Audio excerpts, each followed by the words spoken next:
You heard the latest? You're going to love this one.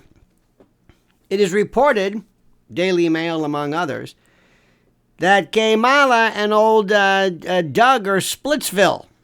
Isn't that something? Splitsville, my friend. Isn't that wonderful?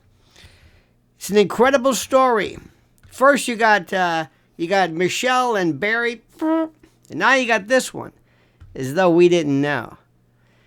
Well, it seems like Kamala Harris seemed to be bubbly and effervescent and happy and all smiles, and the absolute overwhelming affection for her beloved second gentleman. Remember that creepy Doug Emhoff and that creepy daughter of his? Dear God, everything about this dude is just creepy.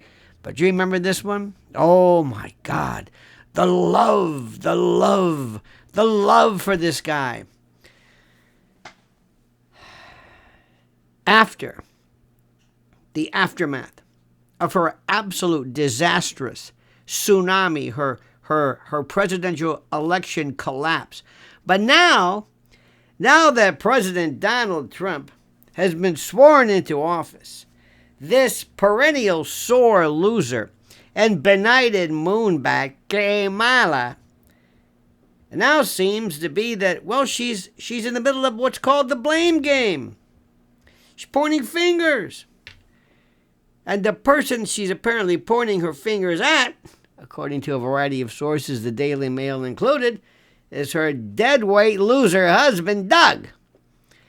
And as she thinks about the future, as she weighs her political options, as she thinks about what's in store, maybe, perhaps, get this, a 2026 run for California governor, in view of the fires, I don't know about that, but let her dream. Or maybe, are you sitting down for this?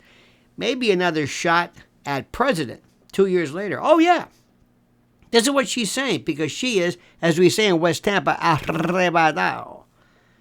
She has to really think about this one. And she has to also think about whether this guy, Dougie, is an asset, a liability, or dead weight, or whatever. Because believe it or not, I know this may sound like nothing to you, but it's not good for these folks to be divorced and to have that. I know that may sound nuts. There was a source, which the Daily Mail, by the way, considers to be exclusive, says there's plenty of blame to go around as far as Kamala is concerned, and Doug has his share. You see, they think that, apparently the thought is that Doug, that weirdo, didn't do Kamala any favors during his election. Frankly, he looked like a hypocritical ass. After the incredible bombshells, remember these? The bombshells that he had got his child's knocked up his child's nanny, got her prego or preggers or whatever the particular phrase is, while married to his first wife, and then assaulted his ex-girlfriend on the heels of his "I am a woman." Remember that? Remember when he had said, what does a Kamala man look like? Or something with that weird affect, that strange mean, that weird behavior. And despite the brave united front at Jimmy Carter's funeral, remember that one? Those close to the couple are saying that it was not at all good. Not at all. Things are not well. There's something rotten in Denmark. And the word is also that the husband of Kamala has already signed up for a job with a Big Apple law firm, which require them to split their time between New York and Los Angeles. And I heard something about him. He was in town looking for apartments or something. I don't know. With or without her, we don't know. But the best part is, like, why does she know this now? She didn't know who this creep was until now? What, are you kidding me? So at Monday's inauguration, the couple presented a united front, doing the best they could. Though their expressions, according to many people and many interpretations, appeared rather grim, rather sad, rather morose, as they sat through Trump's speech, their faces explicating and, by virtue of their grimaces and the like, expatiating tension. Now, at the inauguration itself, Kamala and Doug did their best, but nobody bought it. Emhoff, Dougie, was spotted on an outing near his Brentwood home on Wednesday, still wearing his wedding ring despite swirling divorce rumors involving Kamala. That doesn't mean a lot. Sometimes people wear it because, I don't know, various accoutrements. Now, Kamala, who was wearing a black pantsuit, what is with this black pantsuit?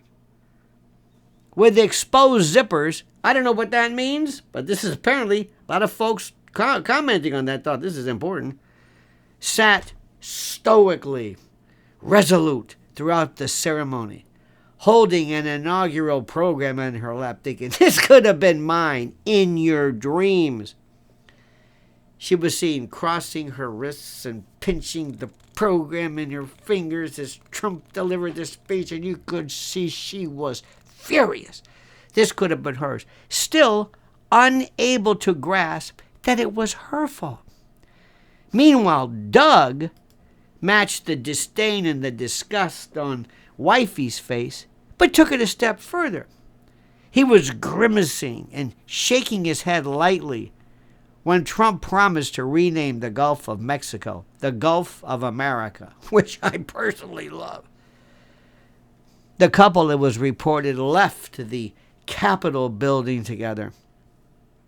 Briefly, courteously, tersely shaking hands with Trump and saying goodbye to Joe and Jill with plans to return to California. But now that Kamala has been soundly defeated, drubbed, destroyed, ground into powder, she's reportedly looking to undergo this complete image overhaul to resuscitate and rejuvenate her pathetic political career, which for all practical purposes is done. And maybe she figures at the expense of getting rid and ditching old Doug, that creep, and that really weird, I know nobody wants to talk about this, but this daughter of his with the hairy pits and the tats and the purple hair. My God. Now, the Daily Mail, one of my favorite sources for truth, as it exclusively reported, she plans to write a book. Can you imagine this? Which could give her finances a multi-million-dollar boost. What, 20 mil or so? You know how that goes. Same thing with Michelle Obama. Remember her book that nobody read? I saw 3 copies at an airport, and that's it. You know how you get the money on the back end. Unlike Biden, who gets his money when he's there, because when you're that enfeebled and that sick, you want your cash up front and now. Kamala's pathetic campaign, as you know, suffered, oh my God, setback after setback. After the media, the Daily Mail included, exclusively reported a series of allegations surrounding Doug that Harris deftly and attempt to be deft, brushed aside during the final stretch. Remember this one. Dougie was spotted on a Starbucks run surrounded by Secret Service SUVs on Wednesday. Now, at her desk, signing on January 16th, she told her communications chief, "You know me well enough to know that I'm not going away quietly." She said this. She said, "If you know me, I'm not." Again, I don't even know where she came from. I think this is hubris. She came from nothing. Anyway, Jill Biden gives Kamala, remember this in the what picture, a hug. And Joe shakes Doug's hand as Donald Trump kind of looks the other way like, get rid of these sick bastards. Remember, Doug Emhoff famously stepped away from his own prominent career as an attorney in California to fully support his wife's political ambitions in 2020. Remember that? Becoming hell-bent on perfecting his image as a wife guy. Remember that? But behind this carefully orchestrated and curated social media image and the posts and the campaign photos, even the strongest of relationships face challenges. The source also said, quote, "I see the signs that all is not hunky-dory in the Harris household." Further quote, "It's not like she hasn't had men help further her political career before." I think we know what that's about. With Willie Brown and the thing. Anyway. But what does Doug do for her now? What does he do? What does he have to offer? Those closest to her, those who are involved in this, believe that She will get this. This is the best part. Will skip the race for California governor, which she believes is a thankless, no-win job, and instead to head right for the president again in 2028. Please, God, if you exist, show your presence now. Make that happen. Could the Democrats be that stupid? Could it? Her former communications chief, Ashley Etienne, I wouldn't tell people this, told Daily Mail, I was with her last week when she was signing her desk. Remember that one? Former U.S. President Joe Biden are just walking around. They're clueless. They have no idea. Now remember, Kamala's campaign, throughout the course of this, suffered multiple, repeated setbacks after the Daily Mail and others exclusively reported a series of allegations surrounding Doug that Harris, of course, said, it doesn't really matter. Remember this one. Doug cheated on his first wife with Najen Naylor, or Najan Naylor, I don't know how to pronounce it, who also taught at their children's pricey private school. When Kirsten split from Emhoff, their daughter Ella, you know Ella, right? She was finishing 3rd grade. Naylor was Ella's nanny. Quote, she told me, you know me well enough to know that I'm not going to go away quietly. Now, over the summer, it was reported exclusively by the Daily Mail. A series of allegations, of course, surrounding him attempted to brush aside during the final stretch of this. In August, they reported that Dougie had an affair with Naylor, his daughter's nanny, while still married to his first wife, film producer Kirsten Mackin, an illicit fling that allegedly resulted in a pregnancy and a subsequent miscarriage. And we don't even know what precipitated the miscarriage. We don't know. A source claimed that Emhoff paid her, Naylor, $80,000 in exchange for her signing a non-disclosure agreement, and that the affair played a part in the 2009 divorce. You think? But the controversy didn't end there. Oh, no. In October, a former girlfriend of Emhoff's came forward alleging a disturbing incident during an A-list event in Cannes, or Cannes, as some of us call it, which is what he is, in May of 2012.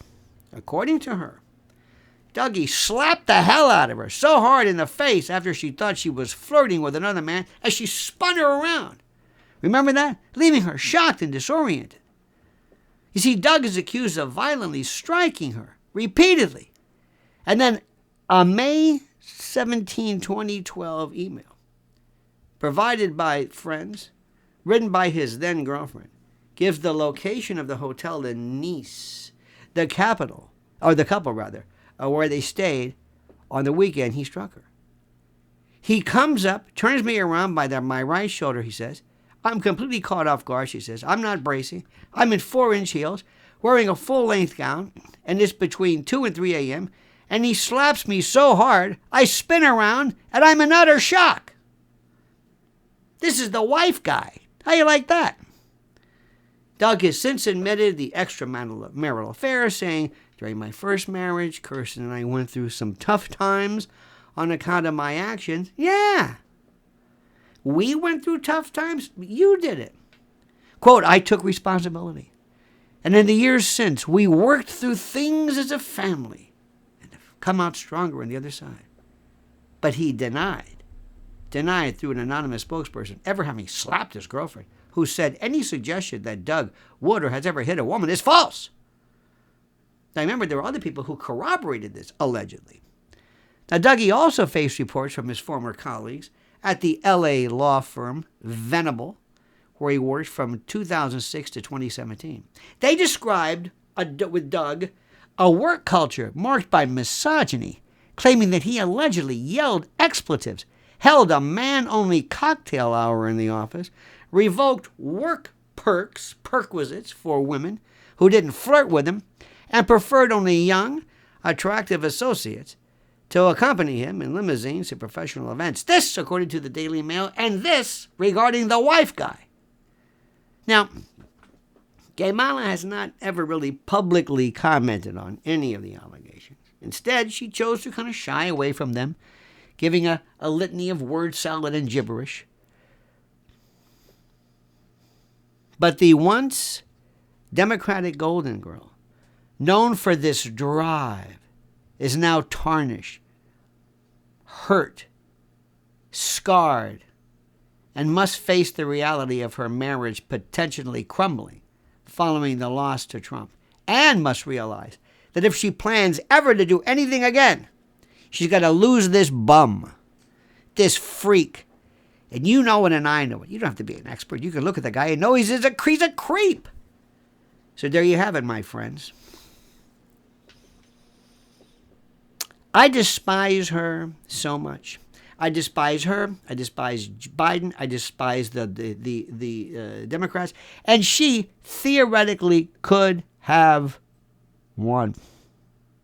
I don't think for a moment that those rat bastards couldn't have done with her what they did with Biden in 2020. All right, my friends, what do you think? Give us a thought. Give us a comment. Let me see. Write this. Write your comments. Tell me. Come on. Don't hold back. What do you think about this? Does this surprise you? Is it unfair? Is the Daily Mail correct? You better believe they're correct. I think they're the finest periodical around. They're not always right, but God, they're fun to read. All right, my friends. I found out one more thing, too. Did you know that 87% of the people who watch my videos don't subscribe? That's awful. Fix that. Subscribe and comment as you see fit.